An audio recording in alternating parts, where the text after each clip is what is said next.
So, man, let me ask you this question. When you go to church and you see a predominant number of women, what is it, man? What makes it so hard for us as men to come on in, even if we know? Is there a response to that? Is there a reason why the number of women is so dominating in church? I think there are a lot of variables. I think that we have raised a generation of men that have never been led by men.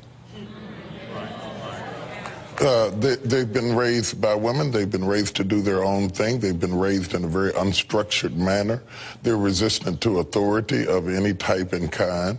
Their excuses are that there's hypocrisy in the church, but I dispute that because there's hypocrisy in the club. You know, if that is the barometer whereby you make a decision, I tell them, you go to the strip club, she don't love you.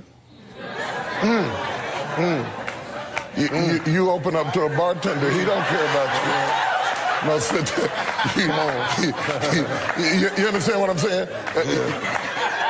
You give money over there, she just wants your money. So if that is the barometer that made you stop going to church because you don't want to be around phony people, you have to stay by yourself. Because wherever there are people, there's going to be inconsistencies. But here's the good news about it. You know, when I hear people say that, it kind of lets me know that I'm out of touch, because I've been pastoring the Potter's House for 15 years. And our church is almost 50% men. Yeah. Our church is almost 50% men. And I didn't do anything to get them. I looked up one Sunday morning and I asked all the men to stand, and I was blown away.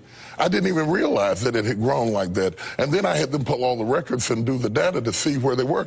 I think that if we will talk about something that's relative, men will come. Right. If you'll take it out of this euphoric spiritual utopia and bring it down to functional, usable information that men see a quantifiable result in their life, they will come. But if you're just going to lay on the floor for a half an hour and talk in tongues, men get lost in real strong emotionalism. They don't know what the point is. Right. Now, if you're going to explain it and teach it and make it relevant, that's different. But just we take a lot of things for granted in church that people outside of the church don't understand. The church has a culture unto itself. And all of that has to be, the pastor himself has to present the gospel in such a way that it is provocative and challenging to men, that it is motivational to men, that we do not allow the idiosyncrasies of the man, his weaknesses and fallacies, to become so predominant that we are trying to scale the fish we haven't caught. See, sometimes the man is challenged not only by the clergy, but he's challenged by the woman who brought him. Because generally it's the woman that brought him to church. And he's afraid that if he walks up the aisle or he comes to Christ, not only is he going to have the preacher giving him direction, but the woman's going to say, I thought you gave your life to Christ last night. You know, you're supposed to be saved now. You know. If we would just back up, all that. Come on now. You know, if we would just back up and let God be God, let the Holy Spirit do the work in a person's life, it's amazing what God will do if we shut up. It's amazing. I'm telling you, the God's heaven truth. We really do think that that God needs our help to change a life. But God was God before you got here. And here's the challenging thing about celebrities, about men, about high-profile people is this. They live in a fish tank where everybody can see them. And the truth of the matter is, it takes a lot of courage to allow yourself to grow in the face of scrutiny.